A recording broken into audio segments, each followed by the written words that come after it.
আসসালামু আলাইকুম রহমতুল্লাহি বারাকাতু। সবাই কেমন আছেন? আশা করি আল্লাহর রহমতে সবাই ভালো আছেন। আলহামদুলিল্লাহ আমিও ভালো আছি। আজকের আলোচনা হলো ইমাম গাজ্জালির লেখা একটি গল্প যা মানুষের জীবনকে পরিবর্তন করে দিতে পারে। ইমাম গাজ্জালি একবার একটা গল্পে বলেছিলেন, এক ব্যক্তি জঙ্গলে হাঁটছিলেন। হঠাৎ দেখলেন এক সিংহ তার পিছু নিয়েছে। তিনি তার জীবন বাঁচাতে দৌড়াতে লাগলেন। কিছু দূর গিয়ে একটি পানিহীন কুয়া দেখতে পেলেন। তিনি চোখ বন্ধ করে ঝাঁপ দিলেন।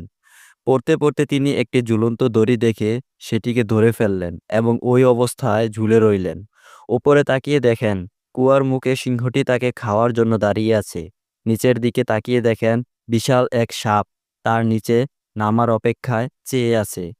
বিপদের ওপর বিপদ। অন্যদিকে দেখতে পেলেন একটি সাদা আর একটি কালো ইঁদুর তার দড়িটি কামড়ে ছিঁড়ে ফেলার চেষ্টা করছে। এমন কঠিন অবস্থায় কি করবেন তিনি বুঝতে পারছিলেন না। তখন হঠাৎ তার সামনে কুয়ার সাথে লাগানো গাছে একটা মৌচাক দেখতে পেলেন। তিনি কি মনে করে সেই মৌচাকের মধুতে আঙ্গুল ডুবিয়ে তা খেয়ে দেখলেন এবং সেই মধু মিষ্টি এতই বেশি ছিল যে তিনি কিছু মুহূর্তের জন্য ওপরে গর্জনকৃত সিংহ, নিচের হা করে থাকা সাপ আর দড়ি কাটা ইঁদুরের কথা ভুলে গেলেন। ফলে তার বিপদ আরো কঠিন হয়ে দাঁড়ালো। ইমাম গাজ্জালি এই গল্পের ব্যাখ্যা দিতে গিয়ে বলেন, এই সিংহটি হচ্ছে আমাদের মৃত্যু, যে সর্বক্ষণ আমাদের তাড়িয়ে বেড়াচ্ছে। সেই সাপটি হচ্ছে কবর, যা আমাদের অপেক্ষায় আছে। দড়িটি হচ্ছে আমাদের জীবন, যাকে আশ্রয় করে বেঁচে থাকা।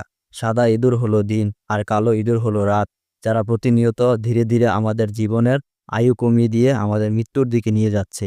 আর সেই মৌচাক হলো দুনিয়া, যার সামান্য দুনিয়ার লোভ করার কারণে আমরা আমাদের ভয়ানক বিপদের কথা ভুলেই যাই। মৃত্যুর পর কি হবে সেই কথা ভুলে যাই।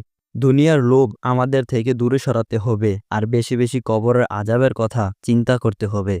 ভিডিওটি ভালো লেগে থাকলে একটি লাইক করে দিবেন।